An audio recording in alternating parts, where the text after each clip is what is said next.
Always zoomed in. Oops. There we go. All right. Great Lakes Open, day one, Team Discraft update. We're doing a video because there's so many players, and I'm totally an amateur video maker. But here we go. We're here with Trevor Lee Harbolt. Whoop, whoop. Is joining in for some additional player commentary. It was a great day out there. Beautiful weather. Really sunny day. Slight breeze. Made some of those hill shots a little tougher. Yeah, the wind was probably the most swirly wind I've ever. Super swirly today. Yeah, light breeze, but super swirly. It was a good temperature. The breeze made it a really nice day, but added a little challenge to the course today. So we got 14 Team Discraft guys, so we're going to try and roll through them and look at some stats here. Leading the charge is newly signed, one of Trevor Lee's pals, Corey Ellis. Dude, Corey's a baller, man. Corey proved he was a baller today, leading the Team Discraft charge, shooting a neg 9. He's sitting in a tie for 6th. Just solid all-around day. 94% from Circle 1. He banged 2 of his 5 Circle 2 putts, which is great out there. Right. His only Circle 1 putt that he said he missed was the hole 10. Hole 10 here, way uphill on the right, and he said he missed, or he parked it with a Undertaker, and that threw me for a loop because that's a big hole. And then he said he missed his 15-footer because he was so excited. Oh, so too the only excited. circle putt he missed was that one. Yeah, he left about 1 stroke out there today. He could have shot a neg 10 and nearly been on the lead card. 100% scramble rate, 63% on the fairways, which is super important at Toboggan. So really, really good round by newcomer Corey Ellis. I know he's really excited. Tied for 6th. Tied for 6th, and we're really excited for him. Tim Barham was on a feature card that had the biggest Friday gallery that's ever been seen on the Disc Golf Pro Tour, from what we understand. And Tim threw a great round, super clean, 94% from Circle 1, had 2 Circle 2 putts, bagged one of those. Looks like he had 1 2-putt here on 4 that he probably would have liked to have a single putt to make that 100%, but no, that one I watched. That one was pretty crazy. He was probably like 20 feet, and it hit like high right and just came outside, and then he just went down to the ground. Oh, that's such a bummer. Typical Barham fashion, 100% scramble rate, saving those pars. The scrambler, always scrambling. So he's going to be on, looks like, 3rd card tomorrow, but he had a really good round today with a huge gallery following him around. Next up, we got old steady Michael Joe. Had a really phenomenal round, 100% from Circle 1. 100% scramble, a little under 50% of the fairways. He'd probably like to better that a little bit. But Circle 2, 50% Circle 2 in regulations. So that means at least 9 of the holes he had birdie looks.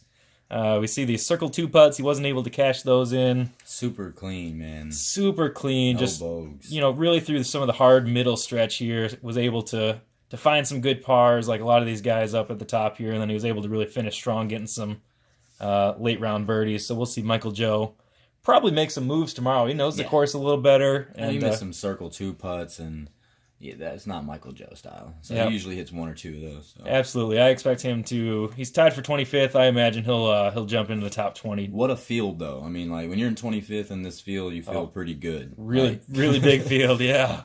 Really a lot of talent. We're scrolling down here. We see a lot of big names. We got Bino following up Michael Joe, and I was on the card with Bino, and Bino and K-Luke were on the same card, and Bino just played some clean golf, just like we see here. He really stayed away from the bogeys. He had a couple putts that he would like to have back, but he had some really great forehand scramble shots. Was really throwing great off the tee today. He was bombing some cranks, bombing some nukes. The putter was working pretty well for him, and overall just a really steady round. It felt like he probably could have shot 7 or 8 down. Right. A reoccurring stat that I'm seeing from all these guys, and if I look down and see Austin, 100% scramble rate.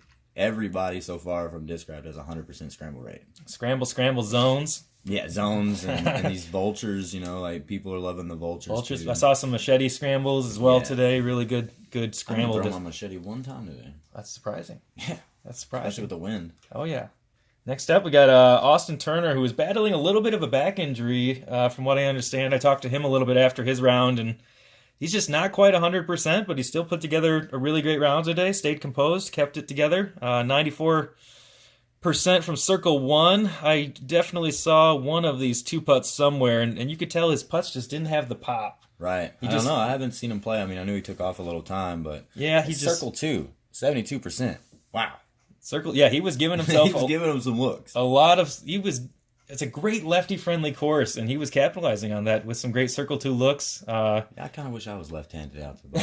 Yeah, that's for sure. Had a big forehand. Yeah, so it's just some of these putts I saw him leave a little short. He wasn't quite able to get that leg push and really get his kind of lower back engaged on. I'll ask him about it. I didn't know that. But he's tied for 25th. There's 3 of them so far, so that's good. He's tied for 25th. He's doing great. I expect he'll probably sit around that area, maybe capitalize a little bit more, having all these chances tomorrow. Hopefully he'll loosen up and hopefully his back gets loose. I agree. Next up, we got J.C. Kester. I got a chance to meet him today, too, for the first time. He was a really cool dude, very, very charismatic. And the big thumbers are as advertised. They are big. I can't wait to watch that. Oh, I saw him throw some monster thumbers. He had a clean day, 95% from circle one, just 1 2-putt inside the circle. Had a lot more chances, though. He was 56% inside circle two. Good 60% fairway stat. That seems to be a pretty good stat up here. He'd probably like to have some of those circle two putts, maybe 1 or 2 of those. And, I think he's got another stroke. He knows the course a little better. He'll have his thumbers dialed in tomorrow. I think he'll make a little bit of a move tomorrow and crack inside that top 30. Next, we go to Ben Calloway, who was on a phenomenal card with Austin and Big Germ and Kevin Jones. That was fun. It's probably gonna be fun to watch. Oh, it was a really great card. Should be some really great live coverage. 100% in the circle. That's what you want to see with the big boys. 100% circle one putt, really good stuff. 42% of fairways. He found himself in the rough, but 61% inside circle two. So again, he was giving himself some chances. 1 circle two putt here. Again, you'd probably like when you got this many chances to get maybe 1 or 2 more of those. Some of the fairways are pretty open. You just got a straight up 45, 60-foot putt. Well, they count the par threes are counted. Well, so if you don't make it in circle 2 or circle 1 on a par 3, you don't make the fairway. So some of these fairways are hard to get if you don't like for the stat 450-foot par 3 uphill. That's pretty hard one to get to. That's a tough one. Yeah. Next up, we got Brian Earhart, and he had himself a fine day. He's right at this neg 3, tied for 47, 95% circle 1. He had 3-6 circle 2. Yeah, and I played with him today, and all those circle 2 putts hit the red band, the 2-inch band up top. Close. And he was close. He was all over the basket. He could have shot 7 or 8 down with all the putts that he missed from the circle. So we outside the circle. We hope to see him clean some of those. Lefty friendly, of course. Again, I mean he was throwing good shots out there today. It was fun to play with him. Just missed 1 scramble on a bogey there. Pretty good round from Brian Earhart. Sounds like he'll clean up a few of those tomorrow and hopefully go 5 or 6 down and make a little bit of a move. And then here we have yourself. Yeah. Trevor Lee Harbaugh. It was up and down kind of. Actually, I wasn't as up and down as I thought. I only missed 1 in the circle.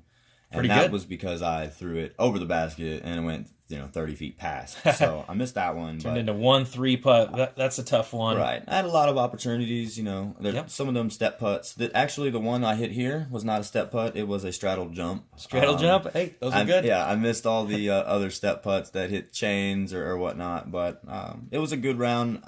The only mistake that I'm upset about is throwing the only OB I could. And I threw it OB and took a 4 on the last hole. Or I'd have been up there with Brian. So yep. The 18's a tight fairway with OB left. So you really got to play a slight turnover backhand or big forehand. It's a tough shot. I feel like I'll come out tomorrow and shoot a 57, 58 and put myself in a good position. Because I know that course isn't plays in my style. It's hyzer flip central, And I throw really good shots with those. And I was throwing good. I mean, I had 58 fairway, 56 in the circle too. Stats are good. 75% scrambles. Wasn't too bad. Pretty solid. My putting was solid. Like I felt good on my putting, but it's just getting the opportunities when you need them. Yep. So fair enough. We'll see you pick up a few more strokes tomorrow. John Perry. We got our pal John Perry. It looks like we've got about a minute, so we'll roll through these last ones. John, see a 3-putt here. That's pretty tough on 17. That's a pretty hilly green, so it's definitely there, but you'd love to just get that and save 2 strokes there, put him at neg 4, move him up quite a bit. But 86 circle 1, a little bit low, 75 scramble. He's got this 56 C2. 63% fairway, that's pretty high. So he had some chances. I expect he'll clean that up. He knows this course well. Nate Heinold, 100% in the circle. 100%. One circle 2 opportunity that was left out there. I mean, he really pretty played much mistake free though. Yeah, really good golf. Right. And then one more. Let's see. 2 more. Well, it might cut off. Kenny Mize, 76. Kenny Mize, 76.